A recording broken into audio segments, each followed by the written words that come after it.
Good morning, everybody around the world, to the launch of the Smart Centers Index number 8.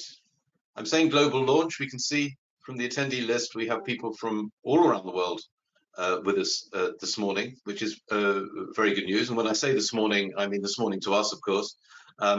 Very grateful to those of you who are joining us at Antisocial Hours in order to be part of this launch. And it's wonderful to see you all. I was most encouraged when I saw from the launch of after the launch of the index number 7 6 months ago that 14,000 people have downloaded the report subsequent to that launch.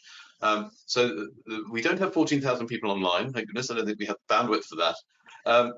So you're a relatively small and select group of people who like to join us for these launches, and it's lovely to have you with us. Lovely. So welcome. This is me. And this is the program. We're a tiny bit late now, and apologies for that. But Mike is going to talk to you about the Smart Centers Index and the results. And I will give you a little bit of feedback on the observations. I think Mike will speak for a little bit more than 15 minutes, and I will speak for a little bit less than 10. And then what we want is your questions and comments and that sort of thing. And I think many of you are used to our GoToWebinar environment, but just in case you are new to it, there is a questions box for you to fill in GoToWebinar. Please do that rather than emailing us in the background if you want us to answer your questions during the webinar. We're sort of locked in a closed room here, and we'll only see questions that come in through GoToWebinar. So please send them in that way. If you do have any questions that you want to ask us outside the webinar, or if you're watching the recording of this broadcast and have questions for us, then by all means email us. We're always happy to hear questions and comments from you. So without further ado, I will hand you over to Mike Wardle, who will talk you through the Smart Centers Index 8 and the results. And he will be the person who says next slide, please, and I'll be the person who moves on the slides. Mike. Well, thank you very much, Ian. For those of you who don't know me, I'm Mike Wardle. I'm Chief Executive here at TN and the lead author on the Smart Centers Index. And with you today to give you the results of our latest research looking at technology and innovation in centres. Next slide, please. CN has been researching cities, places where things happen for over 20 years now, and have been looking in particular at the role that financial centres play in driving developments in the economy. And so the Global Financial Centres Index, for which we're probably best known in terms of our city research, has now been running since 2007, based on original research we did in 2005 with the City of London. Next slide, please, Ian. More recently, we have developed the Global Green Finance Index and now the Smart Centers Index in its 8th edition today. And the Smart Centers Index is designed very much to track commercial centres' ability to create, develop and deploy technology. So we're going very much wider than simply financial centres to look at commercial centres that are good at innovation and technology. And the aim of the index is to help investors, government regulators, others view the attractiveness of centres for new technologies and products, and really looking at various aspects of technology development and innovation in terms of developing the index. Next slide, please. The index is a factor assessment index. That means we take two different data sets. First of all, a set of perception data where we use survey results, where we ask people who know about the cities that we track to give them an assessment of their performance. And the second set of data is a set of quantitative data drawn from all over the place, including the World Bank, OECD, but many other data providers. And we combine those two sets of data using advanced statistical modeling. Essentially what we are doing is using the assessments, the survey results from the SCI survey to help us weight the quantitative data that we put into the data sets. Next slide, please. We look at three different dimensions when we look at smart centres.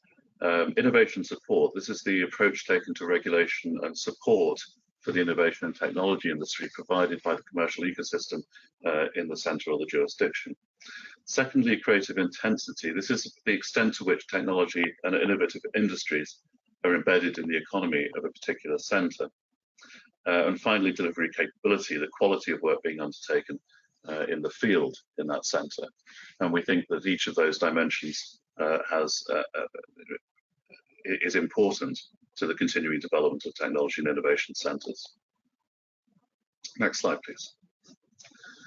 Just looking at the FCI world, we've got 77 centres featuring in FCI 8. We see the clusters in Western Europe, in North America, in Asia Pacific, and Middle East and Africa.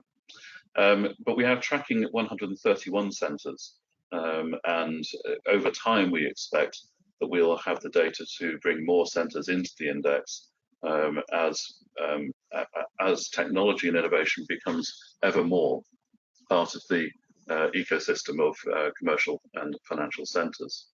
And the fact we have 77 centres is a tribute, I think, to all the work which is going on across the world in developing technology and innovation. Next slide, please. So the headlines from Smart Centres Index 8. First of all, looking at the ratings that we give to the centres, most centres in the top half of the table fell in the ratings, while the reverse is true for the centres in the lower half of the index. So we're seeing the range of scores for centres starting to come closer together.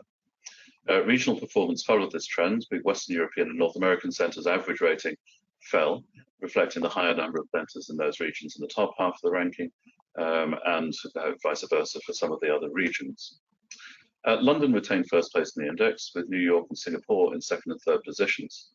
And 4 Western European centres feature in the top 10, 3 from the US, really showing that technology and innovation is still dominated at present, we think, by Western Europe and North America. But Singapore and Hong Kong feature in the top 10 amongst Asia Pacific centres. Tel Aviv continues to feature in the top 10, so there's certainly depth of technology and innovation throughout the world. There were 4 centres rose 10 or more places in the ranking in FCI 8, while 5 centres fell 10 or more places, but actually that shows quite a remarkable degree of consistency. So we're not looking at enormous swings in the ratings and rankings, but it's very interesting just to know that there isn't a great deal of fluctuation. Following quite a large rise in the average ratings in Smart Centres Index 7, which we published in May this year, the average rating in this edition of the index rose just under 0.5%. And against a background of geopolitical threats, we think this reflects some uncertainty over the perceived risks and the uncertain benefits that might arise from technologies such as generative AI, and maybe just some caution in relation to the current state of technology generally. Next slide, please. Looking at who gets involved in the Smart Centres Index, first of all by sector. The largest group in this arrangement is the technology sector, as you'd expect, I think, for the Smart Centres Index, but a good showing from professional services and people working in policy and public finance, public policy, and a number of other people, particularly those working across various areas of finance who are interested in technology and innovation. By region, the largest group is from Asia Pacific, but a large showing from Middle East and Africa and Western Europe as well, but quite a good spread across various regions of the world. So we're taking views from a very wide range of people in developing the database on which we rely for the index. Next slide, please. Looking at the top 20 centres, first of all, as I mentioned, there's been a drop in the ratings for the centres in the top half of the index. And you see that every single centre in the top 20, its rating has fallen in this edition of the index. But other than that, again, not a lot of big moves within the top 20.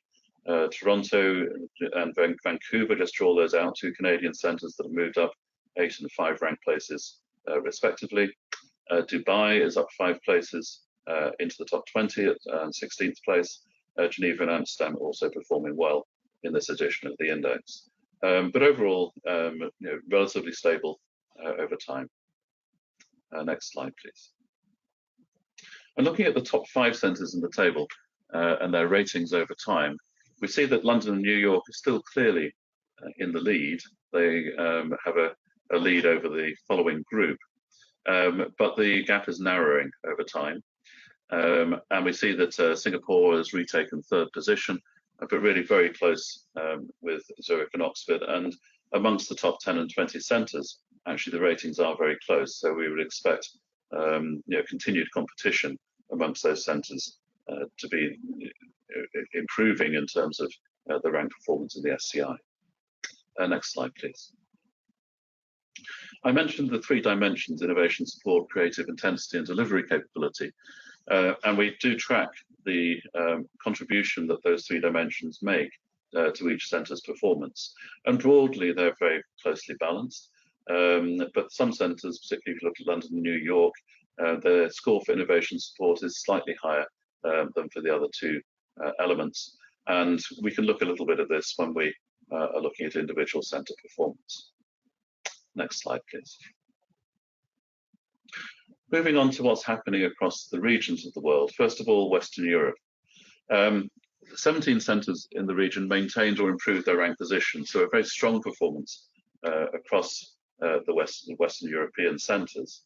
There's 27 centres now in Western Europe appear in the index, just the top 15 shown here. And just draw out for you that Paris is up 17 rank places in this edition of the index and is showing very strongly at the moment. Lower down the index, Madrid was up 10 places in SCI 8. So we are seeing some centres starting to come into their own and starting to show improved performance. But overall, a lot of Western European centres, in the top 20 and continuing to perform very well, showing, I think, the strength of, in particular, the research and innovation ecosystem in Western Europe, and of course access to finance, which is important for bringing technology into active deployment. Next slide, please. In North America, there's 9 North American centres in SCI 8. 3 are in the world top 10, all from the US. I've mentioned already Toronto and Vancouver have made good progress in this edition of the index. Some of the US centres falling back a little, but a very strong performance. You see all the centres in North America are in the top 25 in the world. Next slide, please. In Asia Pacific, Singapore, Hong Kong, and Busan rank in the top 20 in the world. Busan in particular has performed very well in the Smart Centres Index and outperformed Seoul. And recently Busan has had the advantage of have had some regulatory changes which have enabled it to attract business in technology, particularly in distributed ledger work. 14 centres in the region rose or maintained their position in the ranking, and Melbourne and Gift City Gujarat were both up 8 places. So some really strong performances there from Asia Pacific centres. And again, you'll see that pattern where the leading centres in the region are down in the ratings, and it's the centres a bit lower down who have started to make some gains. Next slide, please.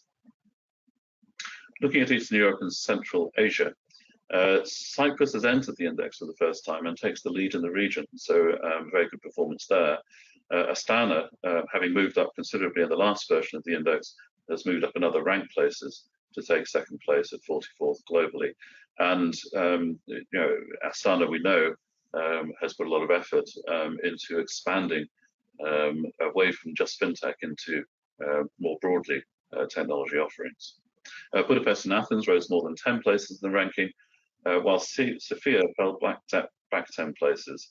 And again, you'll see that the centres in this region tend to be in the lower half of the index and have improved their rating over time. Next slide, please. In the Middle East and Africa, Tel Aviv leads the region, moved up from 9th to 7th position overall. Dubai is in 2nd place, up at 16th. So those two centres feature in the top 20. Mauritius is a new entrant to the index, entering in 63rd position. But all centres other than Tel Aviv and Dubai fell back a little in the ranking. So some uncertainty, I think, about the continued performance of centres in the region, with the exception of those two leading centres. Next slide, please. Only 3 centres in Latin America and the Caribbean currently feature in the index. Mexico City has extended its lead over the Cayman Islands and continues to lead in the region. And the British Virgin Islands entered the SCI for the first time at 77th place. Next slide, please.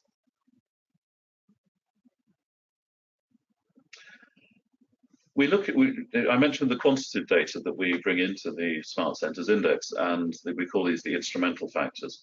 There's 135 individual quantitative indices and data points in SCI 8. And we divide these into different areas of competitiveness: technology, financial services, reputational, business environment, human capital, and infrastructure. And then we do a piece of analysis where we take just the quantitative data relating to each of those 6 areas of competitiveness and run the index again to get an idea of what is driving performance for different centres. Next slide, please. And when we run that, the sub-indices by area of competitiveness, we see that the leading centres, all 4 of the leading centres, maintain their position across every single one of those areas of competitiveness. So to be a leading centre in the SCI, you need to be strong across all those areas. But there are some shifts when you go into the other centres. For example, Dubai scores at 7th in human capital against 16th overall in the index. We see Dubai also scoring well in financial sector development and reputation. So individual cities have particular strengths. Copenhagen and Stockholm move up the index when you just look at technology, and looking at the infrastructure, Toronto scores very well.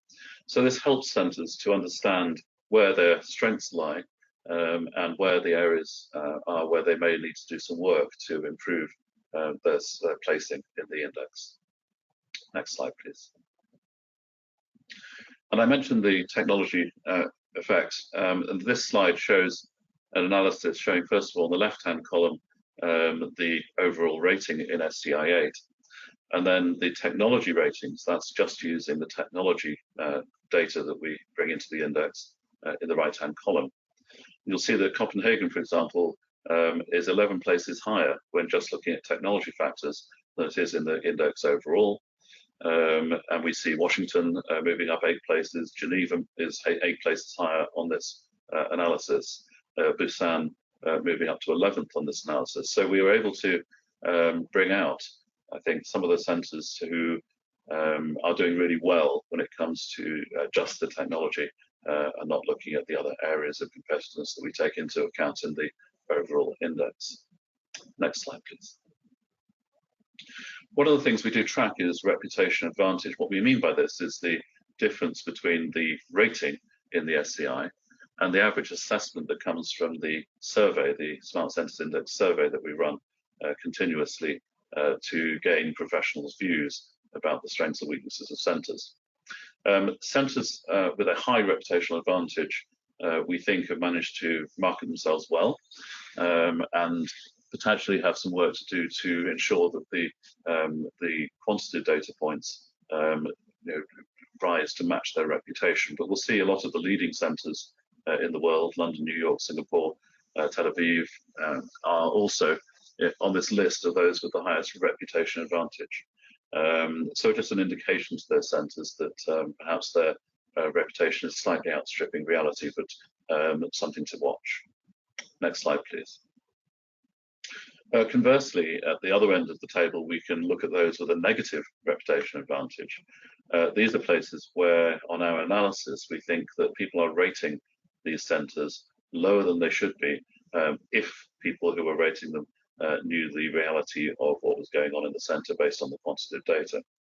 So for these centres, the trick is to be talking more and marketing themselves more in terms of what's really going on in their technology and innovation sector, because the word is not getting out maybe as successfully as it should be. Next slide, please. I'm going to pass over now to Ian for some observations that he has on the data and the Smart Centres Index ecosystem. Ian. Mike, thanks very much. I actually want to pick up a little bit on that topic of the reputational advantage and just show a couple of examples of where we've spotted regional differences in the assessments. When we presented SCI 7, we did a similar thing and used a couple of American centers as our example of this regional difference. There are many examples in the report, so by all means take a look at the report and you'll see several examples of this. The two that we've chosen just to show you today are London and Zurich, where we see in the case of London a significant negative view, comparatively negative view from Western Europe of London compared with the view from North America and Asia Pacific, from what we call multi-regional, which is sort of everywhere else. When we look at Eastern Europe and Middle East and Africa, we see very little difference. But it's interesting to see that regional variation in terms of perception from North America and perception from Western Europe. When we look at Zurich, we see things somewhat the other way around. So there is a positive view from Western Europe compared with Asia Pacific, slightly negative North America, and more negative on Eastern Europe and Central Asia. These are not massively large samples, but large enough, I think, particularly on these centres that get a lot of scores because they're the larger and most active centres. This is telling us something about the perception of these centres. I think that is an interesting set of stats, and I draw your attention to it in the report. The other thing I want to talk about very briefly, again, we talked about this in SCI 7. We've been tracking this each time with the Smart Centres Index, is the R-squared coefficient on various different instrumental factors. So these instrumental factors are the group of many dozens of indices that we use to sit behind our ratings and rankings. And we look to this to see whether there is a strong correlation between the outcome in the SCI and particular instrumental factors. And I said when I spoke to you last time that we're not seeing massive R-squared coefficients for any of these factors in the statistical work that I do in other areas of Xian's work. If we're looking for statistical significance, we'd be looking for R-squareds up around the 0.9 or 0.95, and none of these factors meet that sort of correlation. So there's no terrific goodness of fit for any factor, but definitely if you look at this list of factors, fintech activity, urban mobility readiness, and a correlation between results in the Smart Centres Index and other indices that Xian publishes, Global Green Finance and Global Financial Centres Index, and the like, you can see that there is a reasonably strong R-squared. And one of the things that I've observed between SCI 7 and SCI 8 is a slight strengthening of the goodness of fit in these instrumental factors. When I looked at this on SCI 7, I don't think any of them quite got to 0.5, or maybe one or two just nipped into 0.5, and here we're getting close to 0.6 on fintech activity. When we look just at the technology factors, not as strong a fit as perhaps we might expect. Again, the fintech activity and the fintech indices are quite strong. but everything else really not as good a fit as one might expect with technology factors. So there is more to perception of whether a city is a smart city than just the technology side of things. I think a lot of it is related to whether people feel it is a good place to do business, whether you're actually finding the right sort of skills and infrastructure in order to do your business in a smart way. The technology itself, perhaps not quite so strong a factor. We asked this question in SCI 7, and we've asked it again in SCI 8. How quickly do we think quantum computers will be able to break current public key encryption? We saw a great deal of movement on this in the last year or two until the last 6 months. So we were quite surprised to see as many as 50% of the respondents thinking that quantum computers will be able to break public key encryption within 3 years. So within 1 year, 5%, within 3 years, 45%. That's half the people think that this will be an issue within 3 years. That hasn't moved much from SCI 7, but in SCI 7 it had moved quite a long way from earlier occasions when we asked this question. So maybe this question has kind of settled into a feeling that this business of quantum computers being able to break public key encryption is possibly there within 3 years. We'll probably ask a different question next time, given that this one seems to have settled. One more slide from me before we go into discussion and questions. We thought we would show you this time patent applications and the top 10 countries on patent applications. First thing to say about this slide is that the patent applications in 2022 hasn't moved all that much from the patent applications in 2021. So those countries that were registering a lot of patents in 2021 still seem to be registering a lot of patents in 2022. And you can see very, very large numbers at the top of this list. And then once you get lower down the top 10, far smaller numbers of patent applications. Being a statistical dude, my immediate thought on this was to wonder what this looks like on a per capita basis, because obviously China and India are very large countries, and one or two of these other countries are quite small by comparison. So I did a little bit of work on the back of an envelope to work out how many patents per person are we getting. And obviously the lower this number, the stronger you are on patents. And actually the winner on that basis is Switzerland, a country with fewer than 9 million people, but over 51,000 patent applications each year, which means that only 169 people per patent in Switzerland, compared with in China, 890 people per patent. So Switzerland comes top of that list. South Korea very close, second with its population and number of patents, 190 people per patent, which is a relatively low number. I would say with Switzerland, it did make me think that we're possibly not looking at necessarily entirely at patents that relate to smart cities. So while some of these will relate to the gnomes of Zurich, some of them almost certainly will relate to the genomes of Geneva and the biomes of Basel. So I suspect that quite a lot of this is related to big pharma being located in Switzerland as much as the smart cities, but it's still a very interesting stat. And seeing South Korea so high on the per capita patents does make me look at a place like Busan and a place like Seoul showing quite strongly in the smart centers index, and I think that probably does relate to the smart centers. That's probably all that I want to say about that.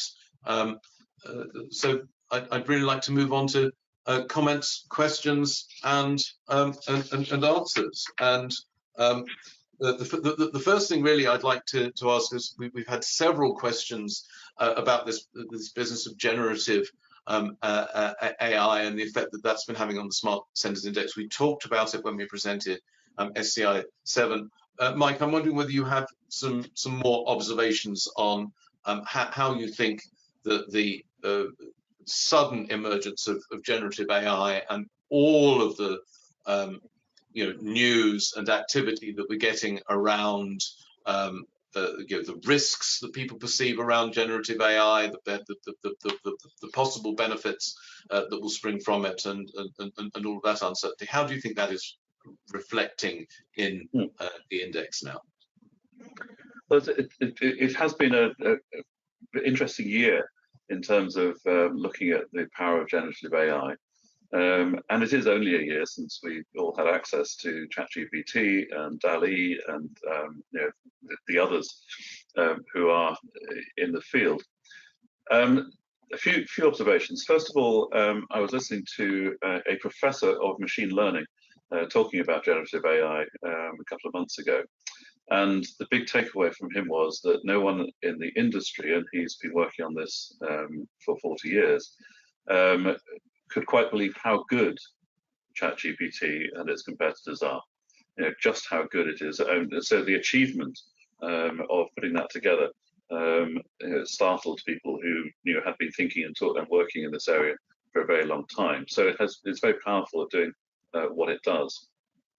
However, the other conversations that we've been having are around how you can use generative AI and AI applications more generally in a business sense. How do you deploy them? And there are two things I think here. First of all, talking to people in financial services, saying that the potential benefit of AI is about speeding up business process.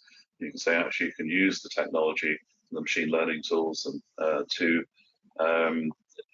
do some of the business processing that you need to do. But in financial sector, as a regulated sector, the difficulty then is being able to demonstrate to the regulator that the AI system you're using is creating predictable results that you can show are treating consumers and other businesses with whom you're interacting fairly. And in some cases, the amount of manual effort it takes to demonstrate to the regulator that the AI is generating sensible results means that you lose all the business benefit of using AI to do the business processing. So there's a view coming around to saying that for decisions by businesses which have high impact, AI, high impact on consumers, potentially high impact on financial outcomes, AI may not be the solution that you want to use. So there's a sense in which people are saying, be cautious about this until you can be certain how you're going to deploy and how you can demonstrate that AI, you're not going to get unintended results by using AI for your processing. The second issue here is about the quality of data. The one thing that we know about the use of AI is that the results are only as good as the quality of the data set that you use to train the AI system. And you need to be really sure, therefore, that the data set you're using is good. It doesn't include biases that you wouldn't want to introduce into the data. So there's an emerging view, I think, that for decisions or business processes which are likely to have low impact on people's outcomes, AI is going to be certainly a very strong part of the solution. For areas where there's high impact on users and consumers in particular, you may need to be more cautious. And one of the things I know, Ian, you've been doing some thinking about is the ethics of AI and how you deploy AI in an ethical way. But I think between businesses looking into this, the regulators trying to keep a handle on how the deployment of AI is going to affect business, and then the ethical questions that arise. There's an awful lot of discussion still to take place and a lot of work to do. Ian, have you got any thoughts to add to that? Yeah,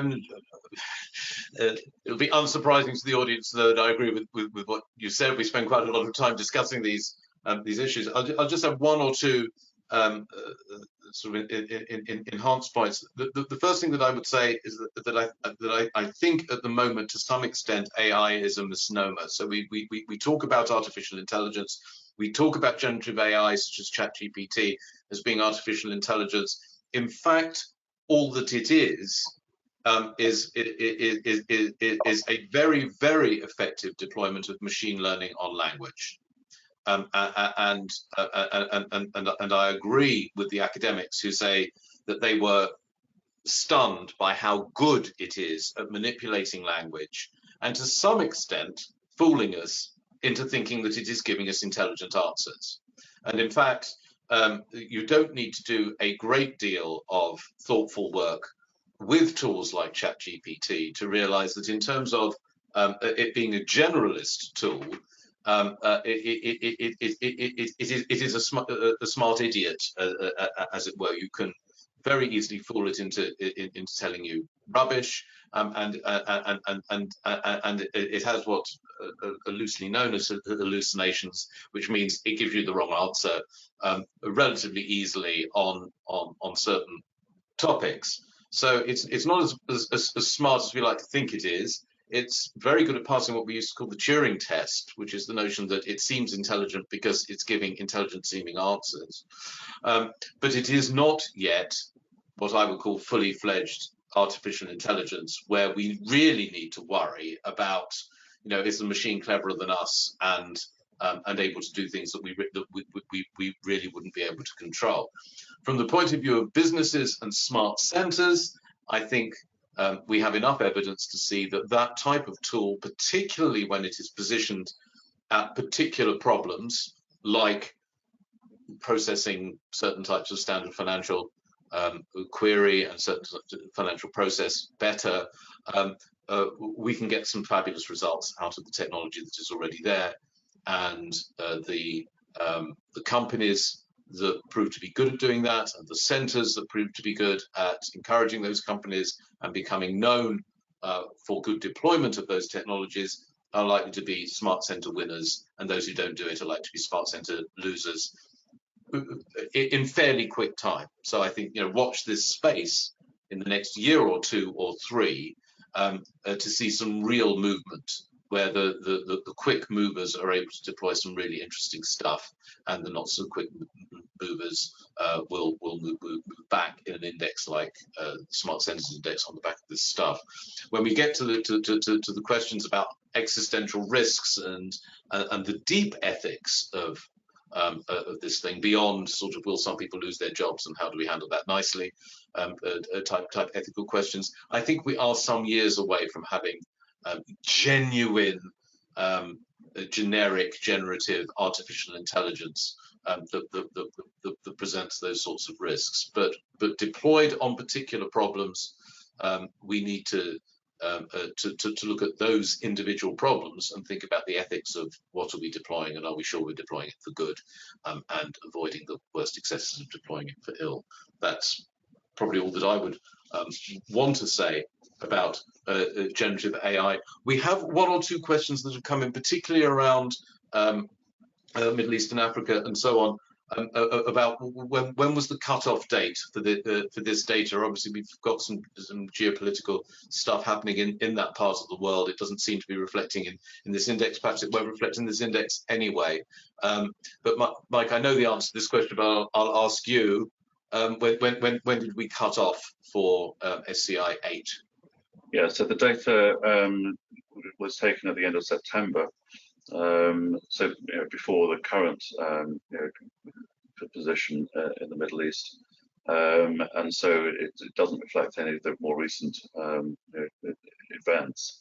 And we'll just be looking obviously closely at in future editions of the index as to what the impact might be and how that might play out. It's noticeable that Moscow, for example, as a smart center, has dropped in the rankings considerably since the conflict in Ukraine started, reflecting, I think, both the effect of international difficulty in trading internationally for people in Russia, but also the reputation of Russia as a place to do business. Thanks. We're pretty much out of time. If people do have further questions, please email them to us and send them in separately. And if you're watching this on the recording, we'd love to hear from you, your thoughts and any further questions on this topic. That's it for today's broadcast. The Smart Centres Index 9 will be launched in May 2024, and here is the address where you can participate in the survey. Just to remind you once again, you're a relatively small select audience that attends these launches, and we're really grateful to you for turning up and being so attentive and asking questions and the like. But on the basis of Smart Centres Index 7, thousands and thousands and thousands of people look at this report and take an interest in this report, which I think is an exceptionally good progress. And clearly, smart centres is a topic that interests people, as of course, longer standing the Global Financial Centres Index, where we're up to number 35. Which will be launched in March 2024. The next issue, 35, will be March 2024. Is already getting tens of thousands of people look at those reports.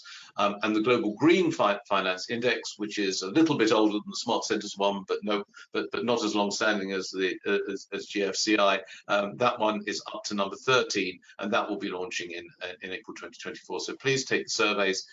Those of you who are interested in doing that. Just a very, very quick forthcoming events notice. Those of you who think that November is almost over don't realize that we have got many events here at Zien and FS Club still to go.